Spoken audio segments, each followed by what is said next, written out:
Siema, tu Wahacz. Zapraszam na test Hyundai Tucson, w którym to chciałem skupić się na omówieniu układu napędowego egzemplarza, który dostałem. Mamy tutaj bazową benzynę 1.6 TGDI, 150 koni połączoną z manualem.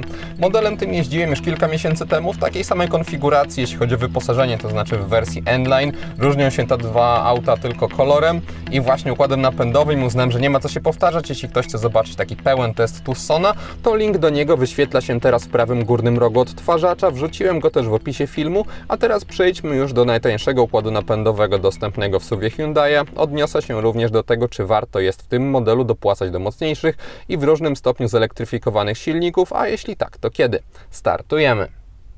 Tucson pojawił się na rynku na przełomie 2020 i 2021 roku i zaskoczył wiele osób swoim wyglądem, który był wyraźnie odmienny od tego, co producent ten oferował wcześniej, a z biegiem czasu na rynku pojawiło się jego lekko też usportowione wcielenie N-Line, które wprowadziło chociażby przeprojektowane zderzaki czy kilka innych podostrzających ten model akcentów zarówno na zewnątrz, jak i w środku. Kolejne miesiące przyniosły też pewne cięcia, a konkretnie w palecie silników i obecnie w drugiej połowie 2022 roku względem początku roku 2021 z oferty wyleciał diesel 1.6 CRDI 136 koni, co sprawia, że prezentowany na tym filmie egzemplarz ma najsłabszy silnik obecnie dostępny w Tucsonie. Jest on też jedynym, w którym nie występuje jakakolwiek forma elektryfikacji, bo 1.6 TGDI połączony z automatem, czy to w wariancie 150 czy 180 konnym ma miękki układ hybrydowy, mocniejsze wersje posiadające 230 koni to już pełne hybrydy, a topowa odmiana 265 koni oznacza hybrydę plug-in. Z mniejszą mocą idzie jednocześnie niższa cena, bo nawet względem 150-konnego wariantu z automatem mamy 14-16 tysięcy złotych w kieszeni w zależności od wersji, a względem plugina różnica to aż 61 tysięcy złotych. Kto zatem powinien dopłacać, a kto nie? Zacznę od omówienia samej skrzyni, ponieważ sposób jej działania jest istotny w udzieleniu odpowiedzi na to pytanie i od razu wspomnę, że pod kątem wizualnym wnętrze wersji N-Line z manualem zyskuje, bo w przypadku automatu mamy mało interesująco zaprojektowane przyciski na tunelu środkowym do zmiany trybów, a manual oferuje naprawdę dopracowaną dźwignię o sportowym klimacie z przyjemnymi dla oka detalami i dobrym wykonaniem. Sposób jej działania też nie pozostawia wiele do życzenia, ponieważ skoki lewarka przekładnia ma dosyć krótkie, dostajemy też w niej bardzo dobrą precyzję, więc trudno jest nie trafić wrzucając kolejny bieg, a na dodatek manual w Tucsonie ma fajną cechę, ponieważ mamy w nim sportowe podejście z przyjemnym początkowym oporem, a później sprężystym wskakiwaniem dźwigni na miejsce docelowe, bez żadnego haczenia czy powiedzmy szorstkiego zachowania. Sprawia to, że chociaż oczywiście gdzieś w miejskich korkach wciąż automat będzie wygodniejszy, to przy bardziej płynnym ruchu okazjonalna zmiana biegów w Tucsonie nie była dla mnie przykrą koniecznością, a naprawdę pozytywnym doświadczeniem, więc Hyundai postarał się, tworząc swój 6-stopniowy manual i od skrzyni w samochodzie o niesportowym przeznaczeniu trudno jest czegoś więcej wymagać.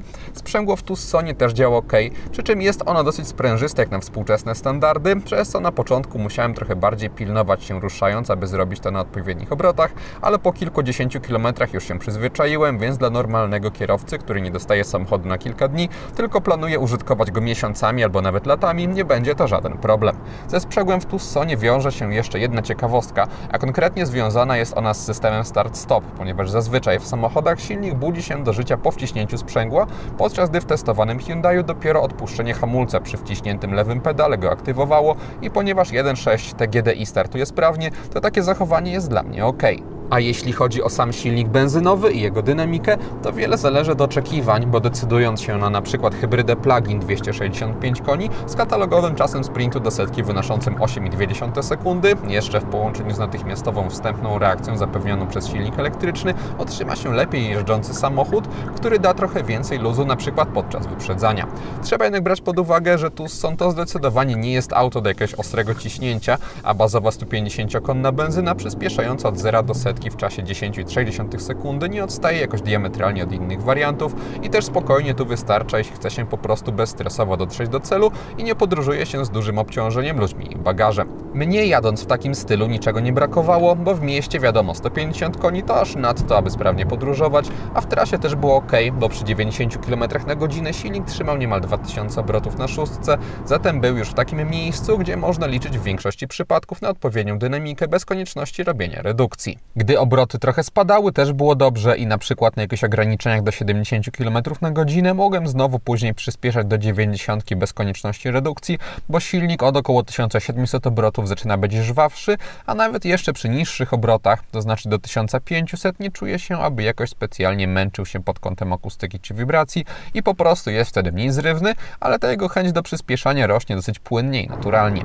Na drogach szybkiego ruchu przy 120 km na godzinę na obrotomierzu widnieje już 2600 obrotów, zatem tylko w sytuacjach, gdzie naprawdę trzeba maksymalnej dynamiki na ekspresówkach czy autostradach, konieczna jest redukcja i ogólnie, chociaż nie ma co liczyć wtedy na jakieś wciskanie w fotel, to dla mnie 150 koni w Tussonie byłoby wystarczające, bo względem wariantu 180-konnego jakiejś zmieniającej postrzeganie tego modelu różnicy nie odczułem w dynamice, a ponad 200 koni tutaj oczywiście fajnie mieć, ale pozostaje pytanie, czy nie lepiej jest mieć jednak 30 albo nawet 60 tysięcy złotych w kieszeni. Gdyby ktoś wolał więcej na Tucsona nie wydawać i zdecydował się na przykład na egzemplarz z omawianym układem napędowym i w drugiej od dołu wersji Smart z lakierem Metallic i pakietem LED, to taka osoba otrzyma wtedy już solidny poziom wyposażenia z na przykład 18-calowymi felgami aluminiowymi, dwustrefową klimatyzacją, światłami LED dzięki wspominanemu pakietowi, kamerą cofania czy podgrzewaną kierownicą za około 135 tysięcy złotych i w ramach uzupełnienia informacji powiem jeszcze, ile na takiego Tucsona trzeba byłoby wydać, nie idąc całą kwotą do salonu, tylko w leasingu operacyjnym na podstawie oferty partnera Wahacz TV, czyli firmy Carlis Polska.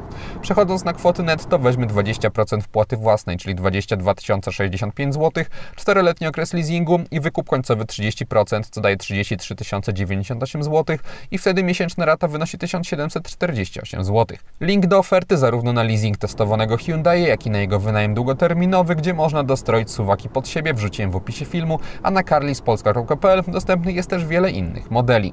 Jeśli chodzi o spalanie, to testowany Tucson podczas jazdy po Warszawie zużywał mi około 8,5 litra na setkę. Dla porównania ten model z 1.6 TGDI 180 koni z automatem i napędem na wszystkie koła 9 litrów, a zwykła hybryda 230 koni 5,5 litra. Poza miastem wyniki to odpowiednio 5,5-6 litrów, 7 litrów i 6,5 litra. Na drogach ekspresowych bohater tego filmu spalał 7 litrów, 180-konny wariant osiągał od 8 do 8,5 litra, podobnie jak hybryda 230 koni. Na autostradzie wyniki to po kolei 9 litrów, 9,5 litra i 9 litrów, zatem testówka z manualem nawet pomimo braku elektryfikacji wypada poza terenem zabudowanym najlepiej. Osobiście biorąc wszystko pod uwagę, co powiedziałem wcześniej, gdybym jeździł tym samochodem głównie w trasy i rzadko tkwił w miejskich korkach, to ze względu na świetnie działający manual pewnie bym na bazowym układzie napędowym w Tucsonie poprzestał. Podróżując z kolei głównie po mieście, może rozważałbym dorzucenie 14 tysięcy złotych do automatu, ale wtedy w pierwszej kolejności rozważałbym w ogóle jakiś inny model, mniejszy, na przykład Konę, która lepiej poradziłaby sobie gdzieś na przykład na parkingach, a idąc jeszcze bardziej miejsko, to Hyundai ma udane malutkie modele i10 oraz i20. Gdybym mieszkał w bardziej wymagających okolicach, na przykład w górach albo na północnym wschodzie Polski, gdzie wiele dróg w ogóle nie jest odśnieżanych, to skusiłbym się na wariant 180 koni z napędem na wszystkie koła, ale głównie ze względu na 4x4, a nie dodatkową moc. A gdybym w ogóle nie liczył się z kasą, no to wziąłbym hybrydę. I to wszystko, co przygotowałem o Tucsonie z podstawowym układem napędowym. Dziękuję za uwagę i mam nadzieję, że jego test się podobał. Jeśli tak było, zachęcam do dania temu filmowi łapki w górę. Będzie mi z tego powodu bardzo miło. Zainteresowanym przypominam o carlispolska.pl, ich ofercie. A jeśli ktoś nie ma, zapraszam również do subskrypcji kanału, ponieważ kolejne materiały na Wahacz TV pojawią się już wkrótce. Na razie!